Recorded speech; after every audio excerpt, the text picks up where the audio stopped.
Kecelakaan tersebut menandai bencana udara terburuk di Korea Selatan dalam beberapa dekade setelah 66 orang tewas dalam kecelakaan pesawat pada tahun 1993. Hanya 2 anggota awak dari 181 orang di dalam penerbangan Jeju Air yang selamat.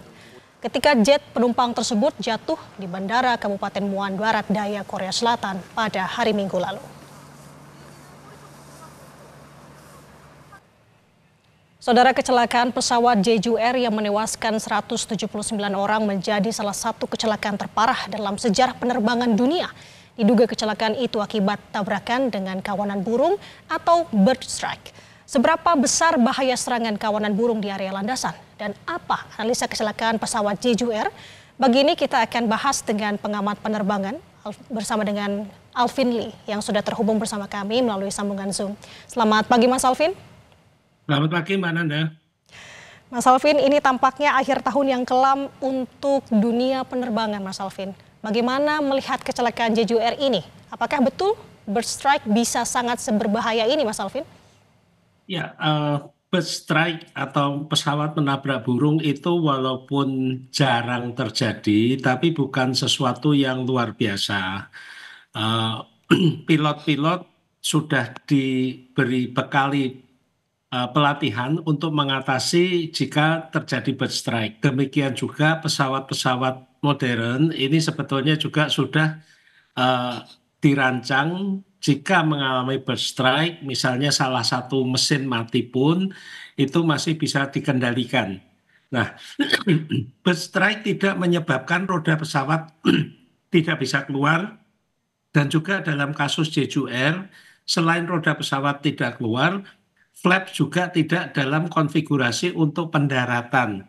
Dan ini menunjukkan adanya kemungkinan masalah dengan sistem hidrolis atau pilotnya yang tidak mengaktifkan, tidak menurunkan konfigurasi flaps dan juga roda pendaratan. Itu yang harus dicari. Kenapa? Kalaupun bird strike seharusnya tidak terjadi, roda pesawat tidak keluar dan flaps tidak bisa difungsikan. Demikian Mbak Nanda. Tapi bisa diartikan seperti ini Mas Alvin, apakah dari bird strike atau pesawat ditabrak oleh burung ini kemudian menyebabkan kegagalan dalam sistem dalam pesawat tersebut sehingga menyebabkan roda tidak dapat berfungsi dengan baik? Apakah bisa demikian?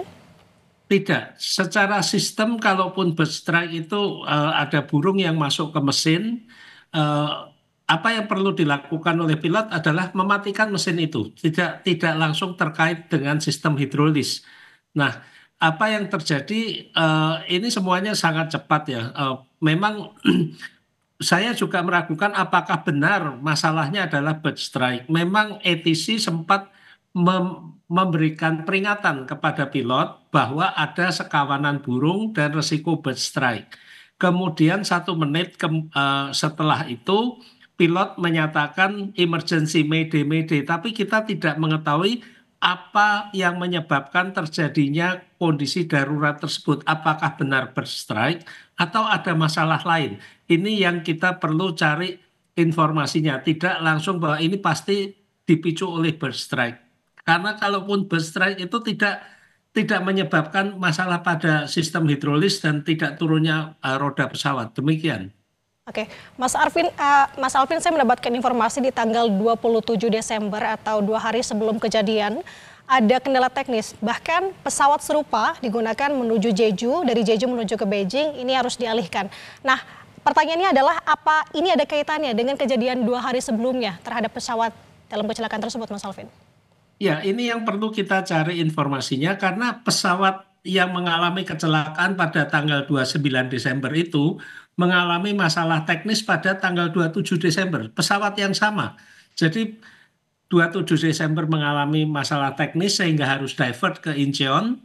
29 Desember pesawat tersebut mengalami kecelakaan dan 1 hari setelah kecelakaan tanggal 29 Desember yaitu tanggal 30 kemarin, pesawat Boeing 737-800 dari Jeju Air juga mengalami masalah hidrolis. Ketika baru take off, dia harus kembali ke bandara asal atau return to base karena ada masalah hidrolis dengan roda pendaratannya. Nah, ini yang perlu kita dalami, apakah ada masalah pada sistem perawatan pesawat di Jeju Air. Tapi juga mungkin tidak hanya Jeju Air, karena pada hari yang sama tanggal 29 Desember itu juga terjadi pada pesawat Boeing 737 juga KLM, yang mana ketika mendarat ada masalah dengan roda pendaratannya. Ini masih membutuhkan investigasi yang lebih mendalam. Demikian Mbak Ananda. Artinya belum tentu juga ini disebabkan oleh bird strike begitu ya Mas Alvin. Nah, ada juga informasi yang menyampaikan ini diduga juga akibat faktor cuaca yang buruk. Bahkan juga ada yang menyebut landasan pacu yang cukup pendek di Bandara Muan. Kalau Anda sendiri melihatnya seperti apa Mas Alvin? Tidak, faktor cuaca ini kan ada parameternya ya, dan sebelum pesawat melakukan pendaratan selalu sudah diberi informasi tentang situasi cuaca, arah angin, kecepatan angin, bahkan tingkat kelembapan dan sebagainya. Maka dari itu cuaca bisa dikesampingkan. Kita melihat juga dari video yang beredar ketika pesawat itu mendarat juga tidak dalam kondisi hujan, tidak dalam kondisi badai. Nah, kemudian juga mengenai panjang runway. Panjang runway itu sudah cukup panjang, kalau nggak salah 2.800 meter. Nah, permasalahannya adalah pertama, kita pertanyakan kenapa di bandara di ujung runway itu ada dinding beton yang seharusnya tidak boleh ada struktur masif. Kalaupun pembatas harus ada pembatas bandara, itu biasanya hanya menggunakan pagar dari ram ya, yang tidak masif. Kedua, dari informasi yang berhasil saya dapatkan, pesawat tersebut mendarat dengan kecepatan di atas kecepatan pendaratan normal, mungkin karena flapnya tidak aktif itu ya. Kemudian juga pesawat menyentuh landasan tidak pada landing zone, tapi sudah hampir di tengah eh, runway. Jadi ini bukan masalah runway-nya kurang panjang, tapi juga di mana pesawat tersebut pertama kali menyentuh permukaan, dan yang patut diduga menyebabkan pesawat ini kemudian pecah, terbelah, dan meledak karena menabrak dinding beton di ujung runway. Demikian, Mbak. Nah, ini yang menjadi sorotan juga adanya tembok di ujung runway begitu Mas Alvin. Apakah ini memang hal yang lumrah di setiap bandara-bandara atau memang ini tergantung lagi dari SOP di setiap bandara untuk menerapkannya atau seperti apa? Ini bukan hal yang lumrah, ini seharusnya tidak ada dinding masif di ujung runway. Karena di ujung runway itu seharusnya ada runway and safety area. Ini adalah untuk mengantisipasi jika ada pesawat yang gagal berhenti pada ujung runway. Dan dalam runway and safety area ini ada arrestor bed, yang mana permukaannya ini dibuat agak gembur sehingga dapat menahan laju pesawat yang kebablasan itu. Dan ketika sampai di ujung runway pun pesawat belum berhenti, itu seharusnya tidak ada dinding, tapi biasanya diberi parit ya, supaya pesawat itu kemudian berhenti di sana. Ini yang aneh adalah ada dinding. Dan apakah ini hanya di Bandara Muan saja atau juga di bandara-bandara lain di Korea? Ini kalau ada di bandara-bandara lain, ini harus menjadi catatan bagi pemerintah Korea untuk mengevaluasi itu, karena ini tidak memenuhi standar keselamatan bandara. Demikian, Mbak. Baik, terakhir Mas Alvin. Apa yang bisa dilakukan pilot jika terjadi kejadian serupa dan bagaimana cara mencegahnya? Iya, pilot ini kan dibekali dengan pelatihan-pelatihan dan eh, prosedur baku ya. Eh, bahwa ketika mengalami misalnya eh, roda pendaratan tidak bisa keluar, itu ketika sudah masuk final approach, roda tidak keluar, itu harus melakukan go around, yaitu membatalkan pendaratan eh, ke suatu jarak dan ketinggian yang aman untuk mencoba mengatasi masalahnya dulu. Nah, apakah ini sudah dilakukan oleh pilot Jeju Air? Kelihatannya dari data yang ada tidak cukup waktu untuk melakukan tidak cukup waktu untuk melakukan itu, langsung masuk saja.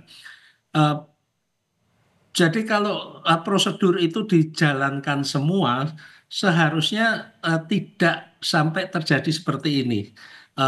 Karena di Boeing 737-800 itu kalaupun ada masalah hidrolis, roda itu bisa diturunkan secara manual. Kemudian juga ada pertanyaan juga kenapa flapnya tidak turun, tidak dalam konfigurasi landing. Ini yang harus dicari sebabnya dan saya yakin investigasi ini bisa agak cepat karena black box sudah ditemukan, parameter pesawat bisa segera dibaca, demikian juga rekaman suara di kokpit juga bisa dibaca dalam waktu dekat, mungkin dalam waktu seminggu atau 2 minggu akan terbit laporan awal, sedangkan laporan finalnya agak lama beberapa bulan hingga maksimal 1 tahun. Demikian, Mbak.